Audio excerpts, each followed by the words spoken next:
Good evening, everybody. This is Beyond the Buzzer for July 27, 2020. I am your host, Dane Thompson, checking with you live tonight here on, as you see on top, the I-95 Sports Network, Zingo Channel 198, as well as Facebook Live, and anywhere else you can hear my lovely voice. For the next hour, myself and to the man to the right of me, the student of the game, Mr. Kyle Nash, will talk everything sports with a little bit of humor behind it. Like I said, my tag team partner to the right on your screen is my main man, Kyle Nash. Kyle, how you doing, my friend? I'm good, man. Listen, and the more I think about it now, your background there with the stadium is perfect to show off your shiny, smooth dome that you bring in time and time again. People taking care of that. I know it used to be Mentality, and they're a solid thing to go to. Corey Lamar and company here in Central Florida is a great time too. But I mean, you got someone taking care of you. Well, I forget what you mentioned him the other week. I forget his name. That's my bad. It's my good friends over at Master Cuts over here on Freedom Drive out here in Charlotte, North Carolina. But yes, if you're looking for a barbershop in the Orlando, Florida area, please check out Mentality Barbershop at 2611 Pine Hills Road in Orlando, Florida. Also, at the same time, check out our good friends at Valor, as you see in the right-hand corner, at It's Valor, which is ITSVALOR.US, for all things when it comes to media, music, commercials, music background, everything they do. Jay and his entire team do an outstanding job when it comes to that on a daily basis. All right, as we're getting, if you're watching on Facebook Live, by the way, and you want to see yourself being commented on the air, just put a shout out. We'll comment on air. We'll also post it at the same time as well. Absolutely. Also, don't be scared. We don't bite unless you're a Kittens fan, and then you'll go 4-12. But oh no, off the bat, he's making up for last week, Rodney. That's what it is. I am making up for last week. So as we get started, like I said, we're going to start with the top of the show, as we always do, with the What's the Buzz segment, sponsored by Valor as well, too. So what's the buzz, ladies and gentlemen? Well, I know what's not buzzing. 2 games in Major League Baseball tonight are not buzzing tonight. Oh, why? Well, COVID strikes again. In a week where no NBA player had contracted COVID through testing, 800 NHL players had negative test results. We have the WSL finishing their season, the NWSL finishing their season with Houston winning the tournament. And the MLS has gone through their little COVID spells in the beginning. And guess what? They're having their Elite Eight basically starting, I think, tomorrow in Orlando. The quarters. But, yes. What do they all have in common? They all have bubbles. Who's not in the bubble is our good friends at Major League Baseball. And guess what? COVID in the bottom of the ninth, Mark McGwire, 71st home run, ends up with home run number 72. Why? The Miami Marlins over the weekend had decided to play games and realized that one player contracted COVID turned into an outbreak. And not an outbreak that's been almost as large as the movie Outbreak. The Miami Marlins team has been hit with 14 members, including players and staff members and coaches, with the COVID-19 in the last 36 hours. 8 players had it, and the additional 6 more were announced today. We don't know how many different players of combinations, but it's been announced as right around 14 members of the Marlins staff. All right, so Miami played in Philadelphia. Now, how does this all trigger? Miami played in Philadelphia over the weekend. Miami's home opener was down in South Florida tonight against the Baltimore Orioles. Well, when the players contracted COVID, the Orioles like, you know what? We're not doing this tonight, ladies and gentlemen. Right. So the Miami Marlins game was canceled. Their home opener was canceled against the Baltimore Orioles. Then, in another shocking twist, the New York Yankees, who were playing at home over the weekend, had to travel down to Philadelphia. It was like, you know what? We're not going anywhere the Marlins were. So guess what? Yankees and Phillies were canceled in Philadelphia. The Orioles headed back to Baltimore to wait on the Marlins to finish up their series in Baltimore. Major League Baseball canceled the game for one day, and then later on the day decided, you know what, we're going to cancel tomorrow's game as well, too. So the next 2 days are games where we're not going to be playing with the Marlins here. All right. Kyle, before we go into this, and I might go into Rob Manfredi's response because that's going to be something different. Kyle, when you saw COVID was taking down baseball, what was the first thing going through your mind? I mean, you could see why people. I mean, if nothing else, this at least gives some evidence to the bubble system that the MLS, the NHL, the NBA, the WSL, the WNBA are all using has some validity to it, right? The issue, the main challenge with baseball versus any other sport is only 60 compared to 162, right? Games are being played, but guess what? That's still like 30 roadies that these players got to do.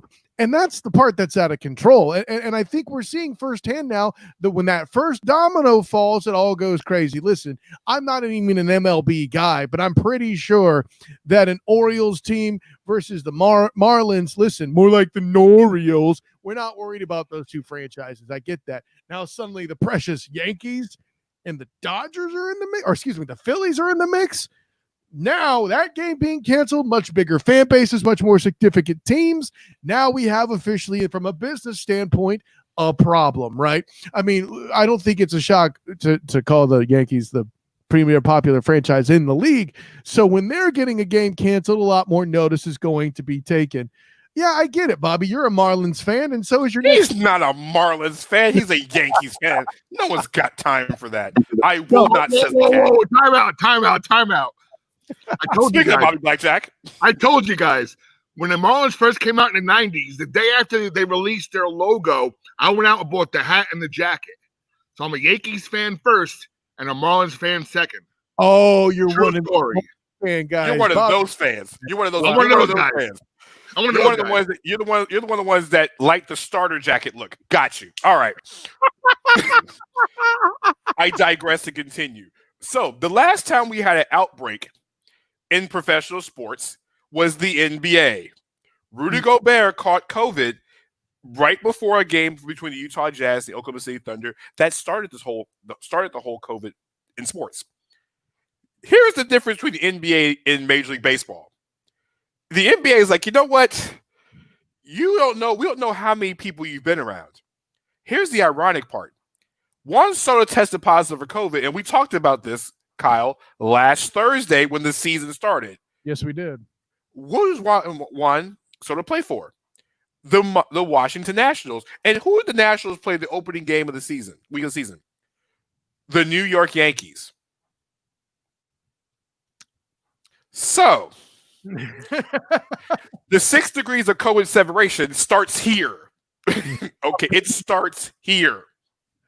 By the way, for the record, we are not implying that Kevin Bacon has COVID. That's not what we mean.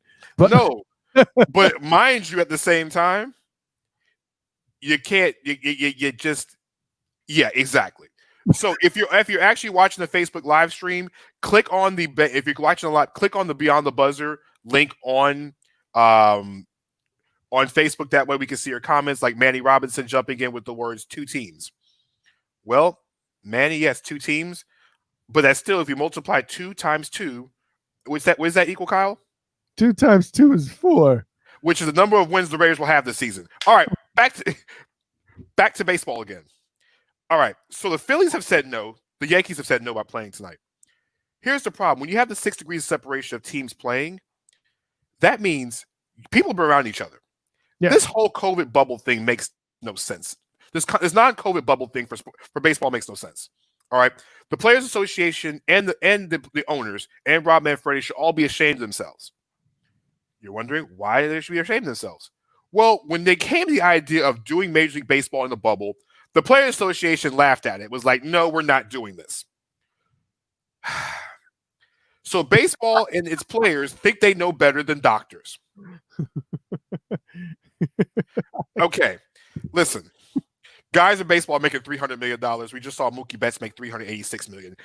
Not exactly the best decision making, Tony Clark. Bubbles have worked everywhere else. This is a recipe for disaster. Yes. Okay. Here the thing is, baseball is excused. I mean, Rob Manfredi went on MLB Network and said, "Well, this is nothing. You know, it's we knew, but we didn't know. But if you go through the 115 pages, off the record, it's not Manfredi, but this is me saying it. Of the 115 pages that went through the entire testing and protocol, they didn't have anything in place for the doomsday situation, which is something like this. When a team catches COVID during the middle of the season, what are we going to do? So what? We expanded rosters. You expanded rosters to 30, whatever the number it was. Half of the team is unable to play. Where are you going to get replacement players from at this point? Okay, there's no minor leagues. That's where they can get the replacements from. There is no minor leagues. It's not like they're doing anything else. I don't know, but they got to get them re-quarantined, real tested, and everything else in between. Baseball is headed for it. They're headed for a sudden end soon to this. Okay, if we had one outbreak, it's the Miami Marlins. Okay, like you say, it's not a quote-unquote blue blood franchise. But Kyle, answer me this. If this COVID outbreak would have been the New York Yankees or the LA Dodgers or the Red Sox or even the Boston Red Sox, the Philadelphia Phillies, the Chicago Cubs, would we still be talking about baseball right now and actually games being played as we're doing the show right now? You know, I mean, that is the $1 million question, right? I think I'll put it this way. It's a fair point to say that COVID is not necessarily a air quotes death sentence for one of the players catching it, right? But the idea is that they'll catch it and give it to somebody else. I think protocols can be in place to where, while it would severely limit a team, they could be in a position, and I'm not saying they should do it, but theoretically they could treat it as a situation that's no different than getting an injury, right?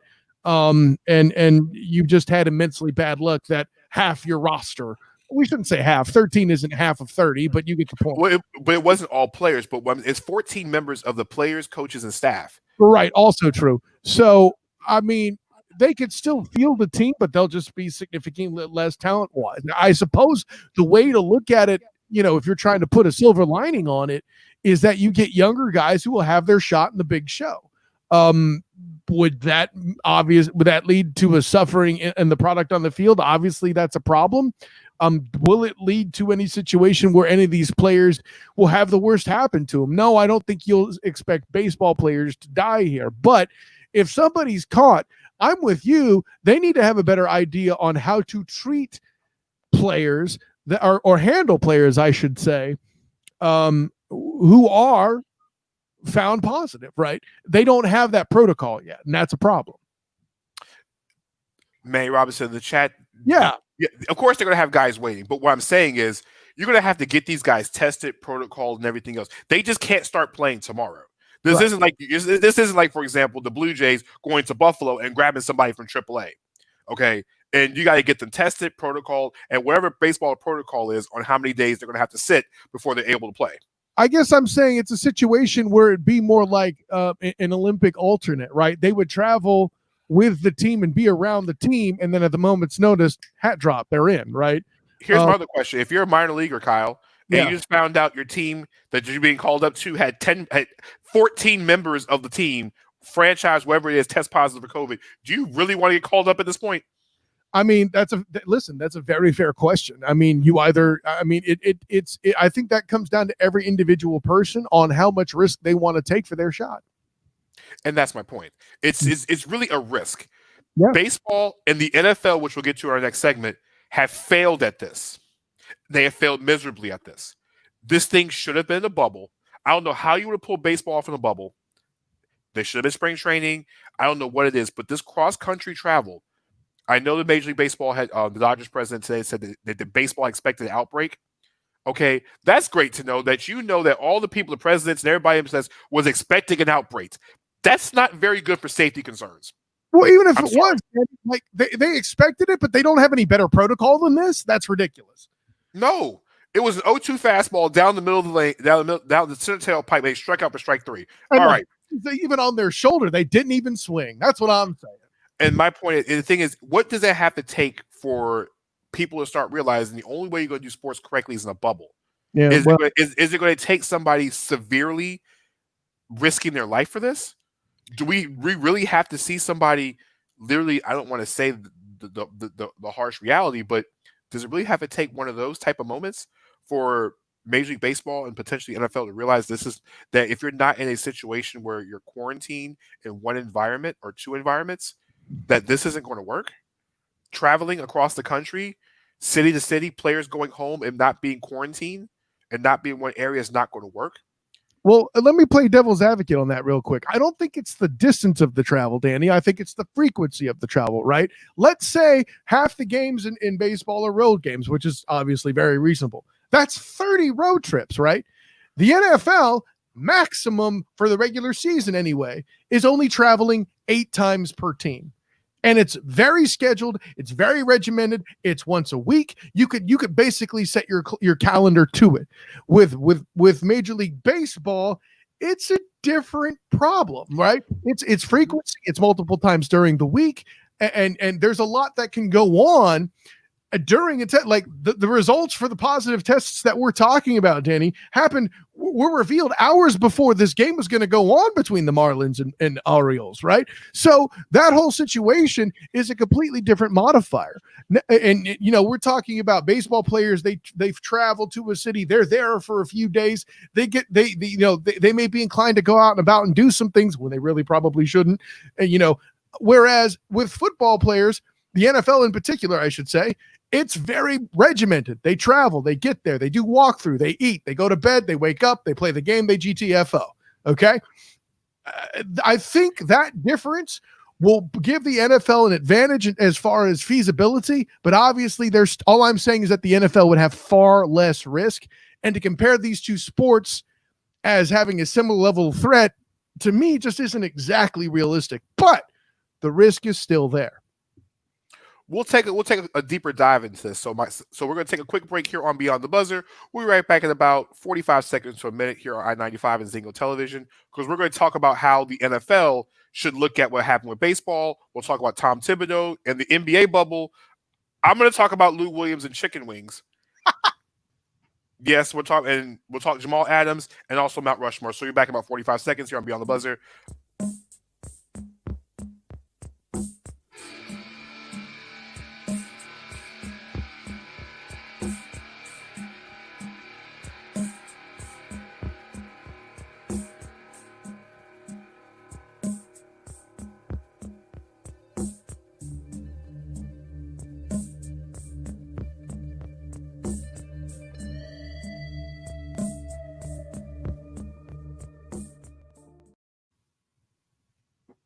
And we are back here on Beyond the Buzzer here on I-95 Sports Network, Zingo Television, Facebook Live, and anywhere you can hear the sound of myself and my main man to the right of me, Mr. Kyle Nash, student of the game himself.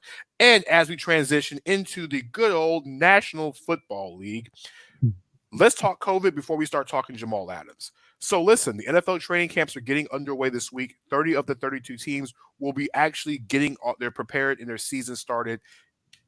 Yay for football. The Houston Texans and the Kansas City Chiefs started the week early because they play a couple days early. So far, good for football. Here's the part that's interesting. 30 out of the 32 teams, 20 teams have an emergency protocol into effect that happened as early as this afternoon. There were still 12 teams that still have not figured out what to do in an emergency situation. Kyle, unlike baseball, NFL's had literally 4 months had 4 months to figure this out, and we are now walking the training camp, and only 12 teams as of I think 2:00 this afternoon had no protocol in place. That's nice to know. Kyle, your thoughts? You mentioned earlier that this is a little different, right? It is. And another thing listen, I'm called an NFL apologist, but I really like to think I'm a realist that sees both sides. But what I will say is this. When it comes to the NFL, you mentioned that they had all the time to prepare. And let's be honest, when it came to the draft, the NFL took all the cues and did everything right and made a great event. In this case, we're talking about a situation where the NFL had a point of view they were looking at, and it really overall the numbers for a while did look like they were evening out, and then states, my home state included, started to open up way too quickly and a problem got caused. The NFL, I had no way to really prepare for that level of stupidity, in my opinion. So let's give them a little bit of a benefit of the doubt there. But what I would also add is the NFL does have protocols coming through. And I mean, Rodney Below makes a very good point. He's worried about offensive and defensive linemen. Hey, as the fatty on the show that used to be in the trenches, I'm with you, partner. But let's give the small people their credit too. Or the non-fat people, I should say, the credit too. corners and receivers engage in tight quarters on a regular basis, and they're doing a lot more of breathing in and out, heavily running and sprinting and stuff than just like the linemen. So just because they're not necessarily battling in the trenches, they're still pretty close, at least if the corner is worth a damn. I mean, hey, let's put it this way. If a corner gets beat on a play in practice, nah, man, I let him score. I was worried about COVID. but I can't wait for the mic audio for that one. That would be amazing, by the way. But I mean, I'm with you. It's a little disturbing on the 12 teams not having protocol yet. I'm with you how they couldn't exactly get that right away. But by the same token, hey, that's 20 more teams that have protocol in the NFL than do the MLB. Well, I give the NFL this. Out of the 20 teams, 3 of the teams, which are Tampa, Jacksonville, and Miami, which are all in the state of Florida, actually have COVID-19 emergency plans. They had to. So it's the NFL 1, the state of Florida 0. That's all I'm saying. Here's my issue with the COVID situation. Now, mind you, like I said, the NBA, the WNBA, and the other leagues have it's a little bit easier. And I'll say why it's a little bit easier. The NBA is offering daily COVID testing. Of course, if you miss your COVID testing, a la Kristaps Porzingis, you'll be basically taken away for a game. Here's the problem they have. NFL painted itself in a couple of corners. Number one, they painted themselves out of any potential situation with a bubble because they allow interconference games. The second you allow interconference games on the schedule, you can't put an AFC bubble in the NFC bubble. You couldn't do that anymore. Right. Okay, when you intertwine that schedule, and there's really technically no facility. Maybe Disney has enough fields, hotels, rooms, and space to be able to quarantine the entire NFL. The only problem with Disney would be, yes, I say Disney has the fields because they have flag football fields. And for those who've been to the wild world of sports, there's about, Kyle, I want to say at least 10, 12 fields they have. And they also use the MLS fields too. The problem is Disney would have to shut the park down and the entire Disney area. This is bigger than the NBA and MLS combined. You're going to have to shut that, not just the parks and the side. You're going to shut the entire Disney bubble, the world of Disney. You got to shut it down for at least 4 months. Well, and then at that point, you've also committed no fans to be allowed too, and the NFL has not done that yet. And I see Rodney hinting at the regional bubbles for the NFL. That also would mean that they'd have to completely redo the schedule, which obviously is a smaller. And then you had to find 4 places that can do all this. Correct, right? I don't know that there. I mean, what is it? Las Vegas, Florida, Arizona, and I don't know. Is somebody going to Canada? But I mean, you're going to send them one. You're going to send one set of teams to the highest COVID populated state. You're sending another team to Las Vegas, which means quarantine, and more likely somebody's leaving that bubble. Okay? Correct. It's Vegas. Ain't nobody saying no bubble in Vegas. Okay, I don't care what you say. Yeah, Arizona. They're going to talk about it being too hot there, which they're not wrong. And but also Arizona is also one of those states that are coming up in COVID. Where we go now? The only other logical answer would be LA. LA has 2 NFL facilities. You have they use the soccer stadium over for the Chargers for a while. They have the SoFi Stadium. I'm not sure if it's completely finished. You got the LA Coliseum. You got multiple places to play in LA, so that might be one bubble. The problem is none of these stadiums are all close by. Correct. That's the other part. You don't want to put a bubble where people have to travel a good distance. You can't do that. That's not a bubble. That's not a bubble. That's just traveling. An amoeba. Yeah. It is. It's just traveling. You might as well be in different. You might as well just go to different cities if you're playing, even if it's a 20, 30 mile difference. You don't want to put players and buses on teams 20, 30 miles away from the stadium. It doesn't work that way. That's not a bubble. So the NFL painted itself in that corner where you couldn't do a bubble. The only bubble would be Disney. But the NBA has Disney until October. So, and so that means you got to delay the season. But you know what? We don't know what's going on with COVID. It is a scary situation. Yeah. Guys in the NFL are being scared about it. Of course, a couple players have opted out again today due to COVID concerns, and you can't blame them for that. All right. Now, we won't talk the doomsday scenario because guess what? It hasn't come across that. We'll get to that bridge when we get there. So actually on the field, the Seattle Seahawks made a huge move this week by acquiring all-pro New York Jets safety Jamal Adams in a big blockbuster trade that sent a backup safety, 2 number ones, some draft picks for Jamal Adams, a 4th-round pick in 2021. Kyle, is Jamal Adams worth 4 draft picks? Is he worth 4 draft picks? And a backup safety? Yeah, I don't know that I would have spent that much for him, but let me go ahead and put it this way. I get why the Jets took the deal. I don't think anyone's arguing with that. If they are, you don't know enough about the value of draft picks in the NFL if you can use them wisely, which any organization with Adam Gase in there, it's kind of hit or miss.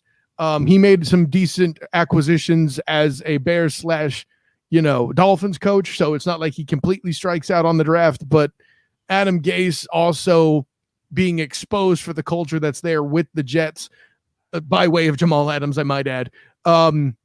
That's its own separate problem. But I get why the Jets took the deal. That makes a lot of sense. I'm going to say to Seattle this. I get why they may have done it. Okay. A good safety in the NFL, very difficult to find this day and age. We've had this conversation, like there might be 5 guys that are all pro worthy in the entire league. And I think Jamal Adams is certainly one of them, right? He's a guy that was at the Pro Bowl literally this past year when we covered it, Danny Thompson. But I think what they're trying to do is see an opportunity to beef up their defense because they're having issues getting Jadeveon Clowney in the room.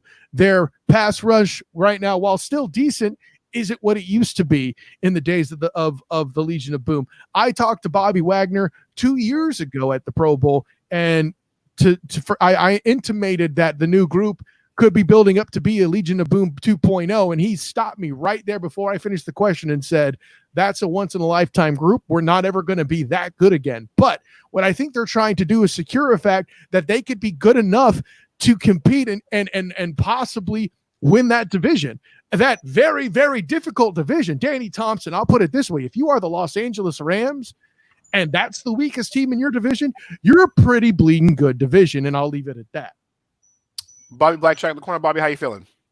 I'm good. Real quick to jump on Kyle's coattails there. I think it's a great move by Seattle because they got 2 pretty big horses in their division with the Niners, and now you have an up-and-coming Cardinals team with a hell of an offense by Kyler Murray and stuff. And you put that guy back there, and if they can somehow get Clowney back, watch out for Seattle this year. That's a great call. They are set on both sides of the ball. I think it's a great move. Win now. They are a win now team. That's what they're showing.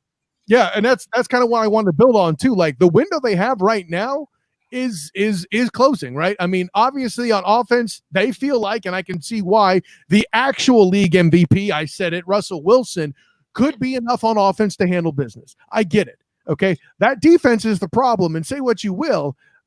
Defense has been a central part of that team's DNA and makeup to be successful. Hell, in the Super Bowl years before Rusty developed, I can make a very strong argument, and have, by the way, that it was Marshawn Lynch and the defense in that day. Since it's changed since a bit, obviously, as Russell Wilson has kind of ascended into a spot where he's made Doug Baldwin a star, for goodness sake. Okay. But, that group has to play really good defense to be successful. They don't have the firepower to try to beat you down the field and like, do they threaten you for more than 30 yards out? No. And it's not Russell Wilson's fault. They don't have guys that could separate right then. Maybe Tyler Lockett, but okay. We've seen that show. I think Bobby's right, and they have to get that defense now to win. And if they bring in more guys to make it a more potent offense, by then they can ship Jamal Adams to another team at that point and work from there. They can't do it with those draft picks though, but that's a whole other question. Well, I'll give a 30-second synopsis. It's a good move for both parties, and I'll tell you why. The Seahawks' first-round draft choice over the last few years haven't been worth anything anyway. Correct. They haven't drafted very well in the first round. Mm-hmm. Okay. The good news with the Seahawks in this deal is that they got Jamal Adams to agree to play on that rookie contract for the last 2 years of the deal, which is huge. Because if they would have renegotiated the contract right now and ripped it up, the money they would have spent, because it's only making $3.9 million this season, that money would have been for Jadeveon Clowney that was held for him. You wouldn't have had it because you had to pay Jamal Adams. Because he is now taking and going to play for the rookie number for the next 2 years, which is $3 million and then $9 million, the Seahawks can now go out and re-sign Jadeveon Clowney. Yes. And now the Seahawks, even with all those moves, are still the second best team in the division. So, hey, to keep the cap down, that's why they sacrificed the picks. That's a great point, Danny. Now, on the Jets end, listen, you wasn't going to get a better deal than this. I know Jamal wanted to play in Dallas. Listen, You got 2 first-round picks from Seattle, and you got a couple of later-round picks, and you got a safety to replace Jamal Adams. Great. Now you're going to have to deal with Le'Veon Bell in his mouth for the rest of the time here. Listen, the only way this is going to be saved, you're fired out in Gase, but that's another story for a different day. The Jets now have first-round picks from Seattle in 2021, and 2022. That's key. For a team that's young and rebuilding, first-round picks are like lottery tickets. The more tickets you have, the better chance you have of winning. All right? Those picks will be lower part of the first round. It is what it is. But to have 2 first-round picks, you might be able to package them up and go get a better player in the 2021 draft or potentially 2022 draft. You have Arsenal. You have more draft picks. The safety they got in return, he'll be all right. But it doesn't replace an all-pro safety. Those players are not easy to grow. Especially, it hurts because he is one of your own that you built up from the time you drafted him. It's not. It hurts when it's a homegrown talent. But to get 4 draft picks for him, not a bad deal. Hey, final point, Danny. You know, a version of a late first-round draft pick, this past season's MVP. I'm just saying. Listen, yes, he was more of an MVP than Russell Wilson was. But all right, I digress. How can you say that? 12 NFL Pro Bowlers to support him, and you could say that ignorance. Okay, hashtag you problem. Wow, Danny Thompson. You're talking like a Panthers fan right now. I mean, what? 3,000, 1,000, sir. And best record of football. Best player on the best team in football. That's what MVP is. If I'm a competent quarterback with 2 teams that lost their starting quarterbacks and are basically worthless, I could pile up that many wins too. Here's my question: does Derek Carr of the Oakland Raiders lead that team to a 13-win season? What is Derek? Maybe, yeah. Stop it. All right. Not with the same numbers, certainly not. But not even close. They'll be 8-8. Russell Wilson does. Yeah, exactly. Moving on. No. You're high. Oh my I'm God. not. I'm not, sir. We need the HR. We need the HR to get involved here. Danny has obviously violated the drug policy. No, I have not. I am happily orange this evening, but we'll continue. I digress. All right. So we have talked about we've talked NBA, we talked NFL, we talked NBA, we talked the color orange. Stop it. All right. We talked the color orange, but you know what color we haven't talked? We haven't talked the color blue. Not blue, but blue. Yes. I see what he did there. The NBA bubble, of course, this week has been going on down in Orlando, and the good news is we get basketball back for real, and it counts on Thursday. But, of course, a week where the NBA has 0 cases of COVID-19 and players are returning to the bubble, now we have Lou Williams, and I don't want to call it Gentleman's Gate, Winggate. Gentleman's Gate. That's super good. I don't know what do we call this situation, but Los Angeles Clippers guard Lou Williams was excused from the team last week to go to attend a funeral of a close family member out in Atlanta on Friday. He got excused from the team, left the bubble. It's understandable. Of course, you know you have a family emergency, and though being at a funeral, of course, those things happen. But what normally doesn't happen is you're going out to get food and you get in trouble. Lou Williams decided to go out for some food on Friday in Atlanta. Rapper Jack Harlow photographed a picture of Lou Williams and him inside of Magic City in Atlanta, Georgia. Now, for those who've never heard of Magic City or doesn't know Magic City, no, that's not where Magic Mike started from, the movie. No, that's not the place where the Magic play either. All right, that's not also the home of Magic Johnson. Magic City in Atlanta is arguably one of the most well-known gentleman establishments in the United States. Oh my.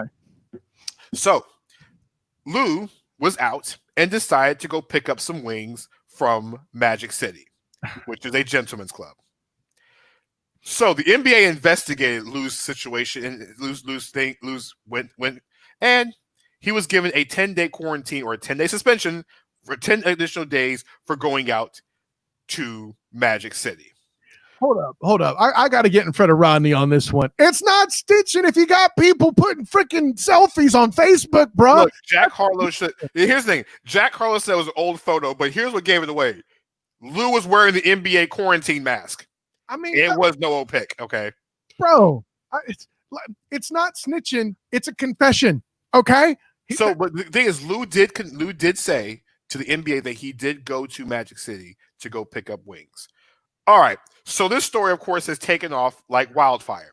For those who know Magic City, that's to Roddy's point, it's an African American Performing Arts Center. I'm going to leave it at that. Okay. I can't ask because it's going to be wildly inappropriate. We'll move on. Roddy, outstanding. That's the best thing a Panther has done all season. All right. So the outrage was, why is Lou Williams going to a gentleman's club during the middle of a family emergency?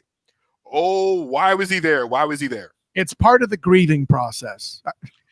So listen, for those who don't know Lou Williams and don't know anything about Lou Williams is from Atlanta. He's Atlanta to the 2 and 2 thread and thread. Here's the thing about Magic City. Yes, it is a gentleman's club, but it's also a restaurant as well, too. Yes, it's known for his wings in the city of Atlanta. Lou Williams is frequent there so much, he has a flavor of lemon pepper wings named Lou Will Wings. He has a set of wings named after him. Oh, my God. Okay. So he went to go pick up some wings while he was in Atlanta. Listen. All right. You can't blame somebody for going to get food. All right. You can't. He went to go get food. It's actually called Lou Williams Lemon Pepper Wings. It's Lou Will Lemon Pepper. That's the flavor. If you go get the menu, it's actually on there. All right. All right. You can't blame the man for going to get wings. Come on, Rodney. I don't even know why we were posting this. All right. This Facebook. All right. Here's the thing. Lou went to go get food. Everybody's in an uproar because where he went and got the food from. Now, mind you, I'm pretty sure DoorDash, Uber Eats, Postmates, I'm sure none of those places will deliver Lou Will wings from Magic City. I don't know if any of those establishments even do that. Listen, if you tip Postmates well enough, they'll do it. I'm just saying. Here's the point. We're now quarantining a man for 10 days who did not go and partake in anything in the club. He was actually at Magic City for 20 minutes picking up the food. We're getting up. People are in an uproar saying he potentially did. He didn't do anything. Now, if we have video evidence of this man going out there and making it rain, you send him home. You send him home, no questions asked. But Lou Will frequents Magic City every time he's in Atlanta. He's been saying that Magic City is his favorite restaurant in Atlanta for at least the last couple of years. No, it's a difference. First of all, Buzz, you ain't never going to catch me there. And second, you don't call me, so how am I going to party like that anyway? But what I'm going to get to is this. Yeah, that's right. I threw personal shade. It's my show. But what I'm going to say is this, Danny. He's got his name on the menu. He couldn't get a delivery. He's that famous where he puts in a call. You're going to tell me that they would not deliver him wings. Forget it. My thing is, why can't he go out the house and go get it? If Lou Williams went to Ruth Chris to go pick up some food, would this be even an issue? It should be, in my opinion. So you're saying that if a guy can't go out to go eat, here's the thing. Yeah. If it was a problem, if it's a problem, hey, Precious. Hi, Precious. Here's the thing. What idea would catch COVID easier? Going to a funeral or going to pick up some lemon pepper wings? Going to get lemon pepper wings. At least listen. With the funeral, you know who's there, right? But you don't know where everybody has been either. You could ask those questions. All right, like you really think everybody is literally sitting at home under protocol right now? No, I didn't say that. But do you think everybody out is at home wearing a mask? Everybody practices every single thing that you're supposed to practice when it comes to COVID-19? Hear me out. Like, if it's your family, you can ask them questions to get an idea of where they've been. Listen, my dad died during the pandemic too. I know a little how this works. Okay, talk to the people. You figure out who's been what where, and those that are safe, you do your thing. It's that simple. Now, did he do all that? I'm willing to bet probably not. But here's what I'm getting at, Danny. Here's where the NBA is already in trouble. They busted a cat already for walking outside of the bubble on campus at Disney to get wings, right? No strip club or anything like that to make it for worse optics at all, okay? Then Lou Williams in Atlanta does the very same thing. No, he doesn't. Here's the thing. He didn't do the same thing. Here's the difference. Rashard Holmes broke quarantine. He was told he can't leave. Lou Williams was on an excused leave of absence from the team to attend the funeral, and he was returning sometime over the weekend. We are now telling people that they cannot go out and go get food.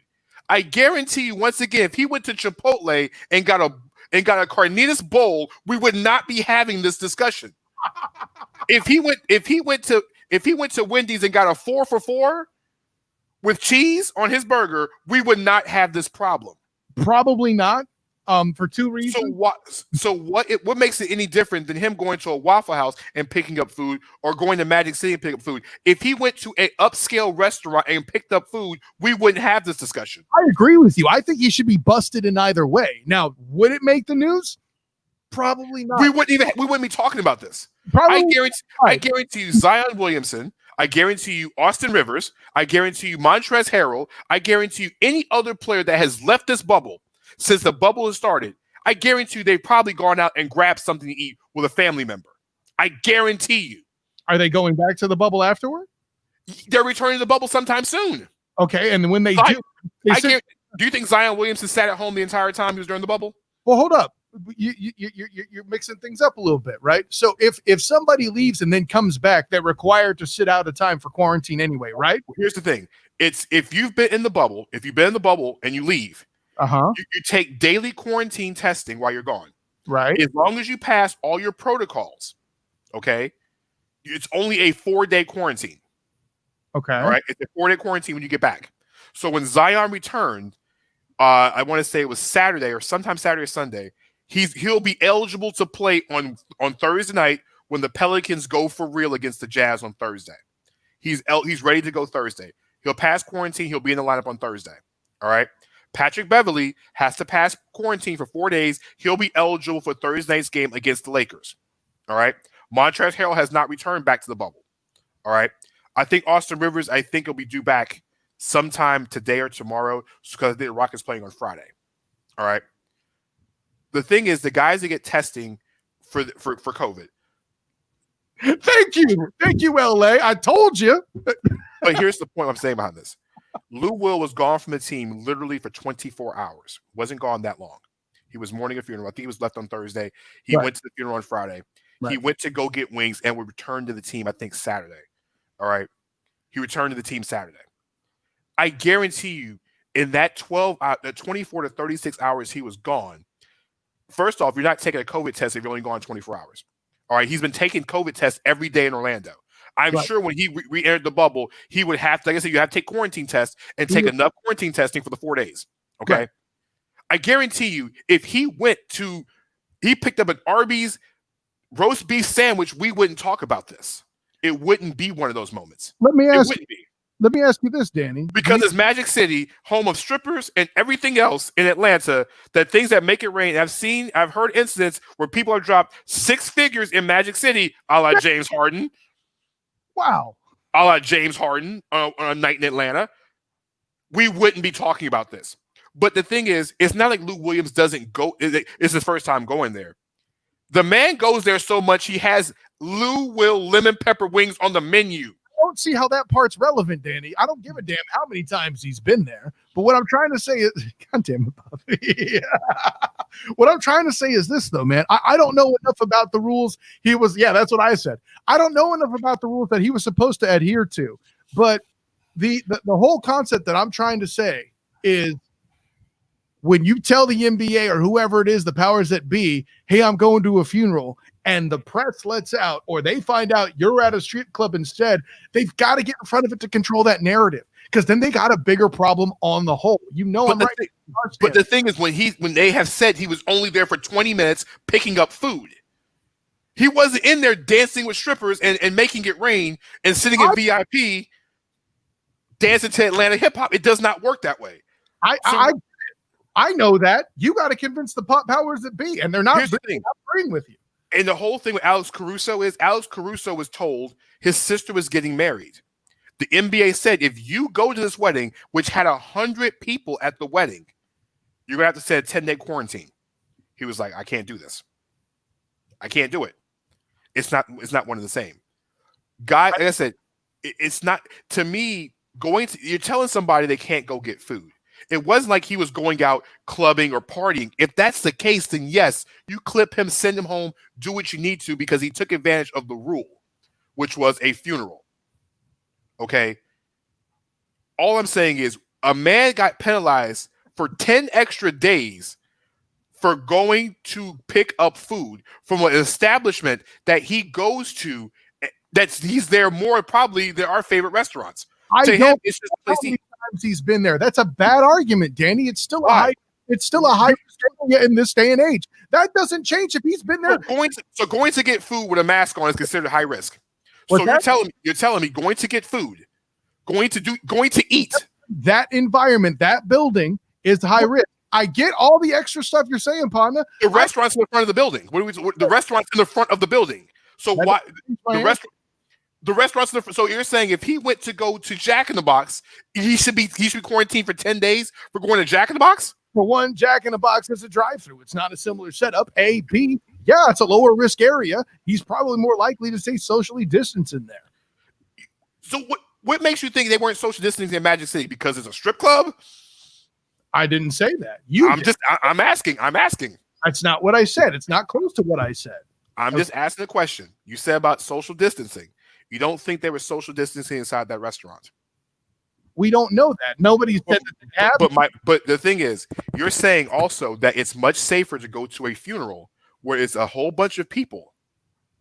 Now, mind you, Kyle, I also attended a funeral. It wasn't one of my parents. My aunt passed away in Charlotte. I'm not trying to put that on you either, dude. No. What I'm saying is my aunt passed away a couple of weeks ago, about a month or two ago.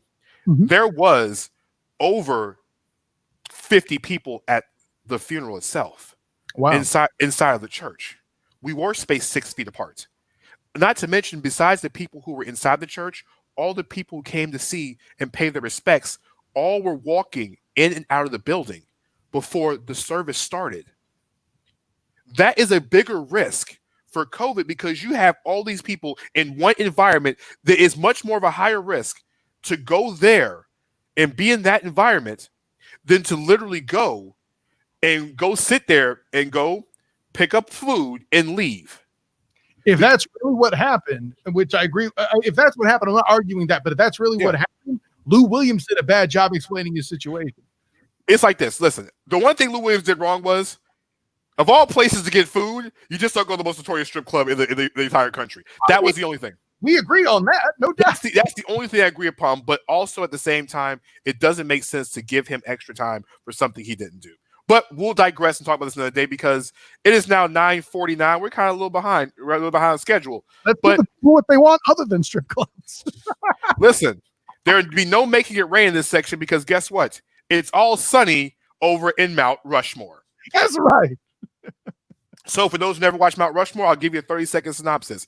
Myself and Kyle, and sometimes Bobby when he jumps in, we'll go through what we call Mount Rushmore, which is 4. We picked the top 4 things of a particular topic. We talked about everything from food, sports, everything in between. And I love anything, even superheroes at one point. I love throwing these things at Kyle because Kyle has no idea what we're talking about until we do it. None. So Kyle, tonight, it's Mount Rushmore. Listen. Fellas, jeez, this has gone so left tonight. All right, Kyle.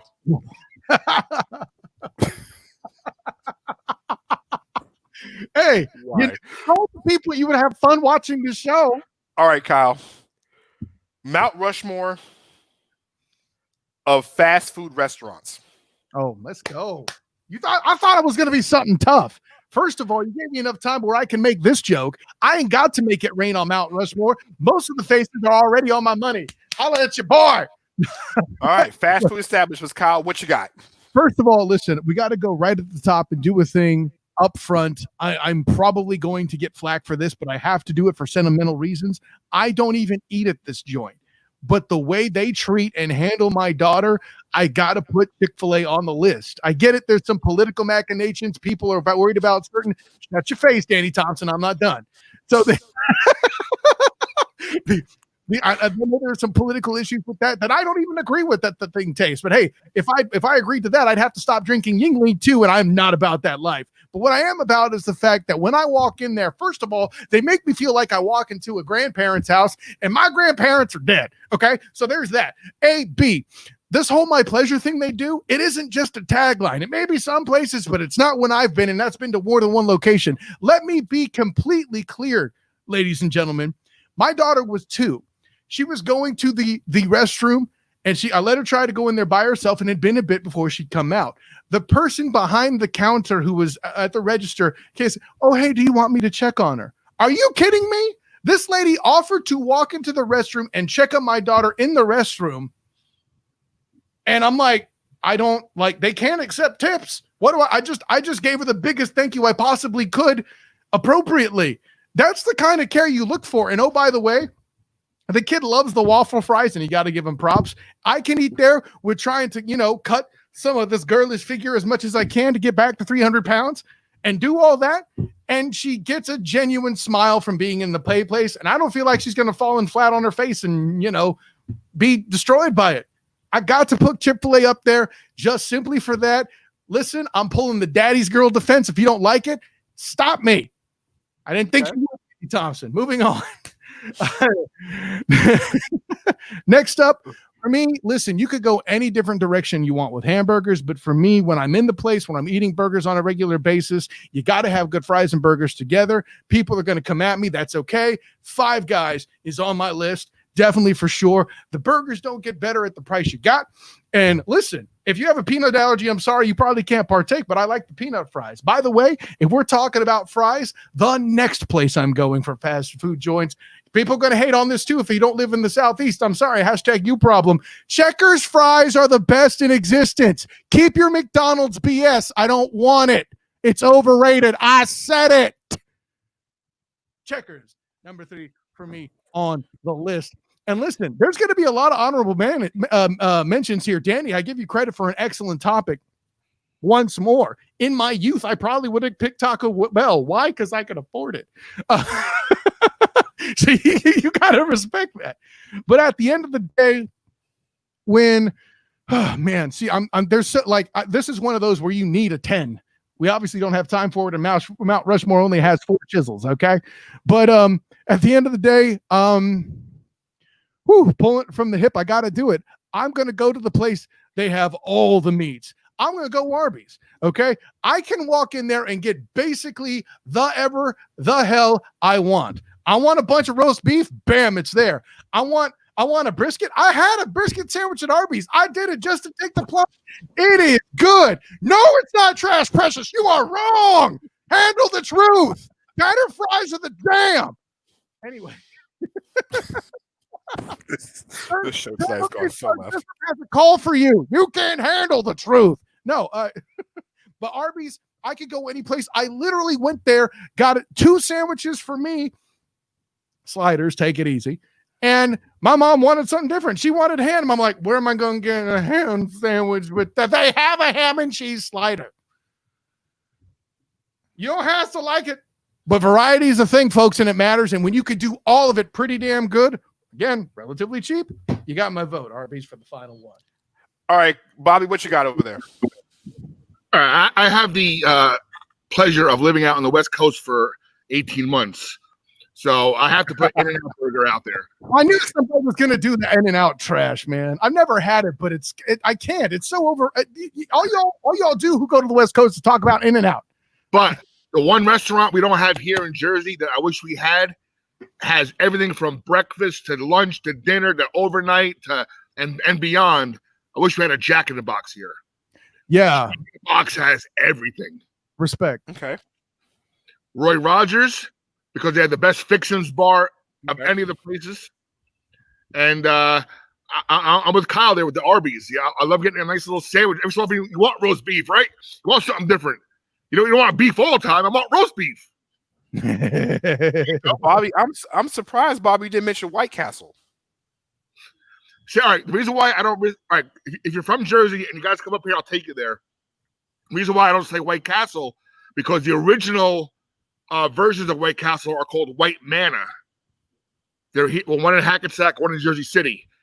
That is much better than White Castle. When you go to the original place of the sliders, off the chart. One of the best burgers you ever have in your life. So that's why I don't mention. Okay. That's So let me give you my elite list of fast food places. All right. So like I said, you can't leave Chick-fil-A off this list. All right. Chick-fil-A, the waffle fries, but let's be honest, the lemonade is on point at Chick-fil-A. Not a point, Thompson. Listen, the Chick-fil-A lemonade is on point, and also the Chick-fil-A sauce. Enough said. All right. Now, Bobby mentioned In-N-Out Burger. That's great. But nothing in the South beats Cookout. All right. I know, Kyle, you haven't had Cookout. When you come this way, you got to have Cookout. Why? Cookout is home of arguably the best combo price you can possibly find as what we call the Cookout tray. All right. It's very simple. What is it? Kyle, you can choose any of the sandwiches on the menu and then two of the sides. Like what two sides you're getting? You can choose things like onion rings, hush puppies, white cheddar cheese bites. White cheddar cheese bites. See, yes. I'm just going to support you talk about Chick-fil-A and then tell me I'm trash. That don't make sense. Anyway, listen. You also can get chicken nuggets as considered a side. Yes, I did say chicken nuggets. Go on. Yes. And you can get a drink, a huge, large, economy size drink, and it's $6. They have 40 homemade handmade milkshakes, including a watermelon milkshake. That's all I'm saying. You can have your burgers, different styles. It tastes just like Cookout food. All right. Thank you. The one time me and Sean Johnson can actually agree about something. Hey, listen, the sun shines. And listen, it's a bet. When I'm up there next, it's on. That's all there is to it. All right, so we've gone from Cookout, we've gone Chick-fil-A. Listen, I know. Listen, it started at Craze. All right, I know I'm gonna stay in the chicken bracket with this one, but this is a different type of chicken. I'm choosing Popeyes. Popeyes mentioned for me. I thought about that. Popeyes it was 1-2 with the actually, you know what? It's actually number 3 on my list. And the reason why Popeyes is, listen. Popeyes is really good. I'm not even gonna lie. All right, the chicken's good. The chicken sandwich was not worth killing people over, but it's actually a good chicken sandwich. All right, absolutely, it's a good chicken sandwich, but it's not worth it's not worth stabbing people. Okay, certainly. All right, but it's very good chicken, by the way. All right, and their fried chickens is really good, and I love Louisiana spice. And besides, you can get dirty rice and macaroni and cheese. I'm good with that. And batter fries. Thank you. Yes, and last but not certainly least on this list of fast food places. All right, so I've gotten burgers. I actually really haven't gotten burgers so far. So guess what? You got to go Wendy's. Yes, Wendy's. Besides the fact of having good burgers, they have a damn good chicken sandwich. All right, the Frosties are on point. Frosties, the Frosties, and they have chocolate and vanilla Frosties. All right. Listen, it has everything you want in a restaurant. You have the good chicken sandwich, and their fries are very underrated.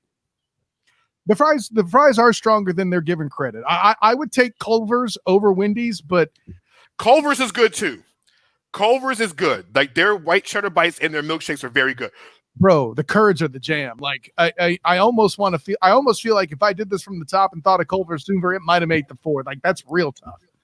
But hey, listen, Rodney, I know Popeyes and Bojangles is one thing, but the one thing about Popeyes one thing that Bojangles has over Popeyes is the Cajun filet chicken biscuit.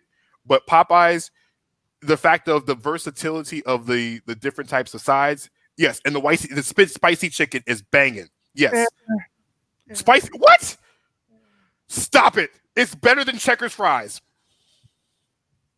It's a good thing you're the host of the show, Danny Thompson. I'll tell you to get out. Rodney, your team is 4-12. All right. All right. So I just talked about the spicy chicken sandwich. The nugget. Overrated, Precious. I said it. No, Checkers is overrated. Stop it, Danny. That $1 tackle box. You All right, can't- see, Rodney, here's the thing. We said fast food, all right? So Like- Waffle House does not count as fast food, and neither does Shake Shack. All right, that's not fast food. He's 1-4. He don't know what fast food is. Listen. He's more accurate than Cam Newton and Teddy Bridgewater at this point. All right, Hey, ease off, Cam. It's a lot like the Panthers. They got one fast person on the team. His name's Christian McCaffrey. Anyways, you know what? You know what, Sean? You did say, where's the taste? Listen, Sonic was on my list. Here's the bad part about Sonic, all right? Sonic is not close by. If Sonic was closer by, they'd be in the top 4. There's not one near me. I couldn't put it top 4, but it's honorable mention. Ain't one close by. If there was one more closer by, Sonic would be over a couple of places. I'm Kyle, sure before we go, Dynamite's top 4. We'll put it down. listen, Sonic's tater tots, all right? Tater of the tots. Kyle, any shout outs before we go? Hey, man, listen, another great time all the way around. Check me out and my work on Twitter at the SOTG. Check out my Facebook at The Student of the Game. Instagram, also the SOTG. That whole thing is coming out. The Harlem Nights review that we did for required viewing is coming out soon on Hilarity by Default. Danny Thompson, that's going to come there too. And check out my work when you can, oldschool101.com, Captain and Company in the morning. Exactly. Bobby, we got Bobby Blackjack in New York. Bobby, what we got going on up there? Talk to me. I'm sitting here sweating. That's how hot it is, I'm not complaining though, because we have snow coming in 4 months. But I will say though,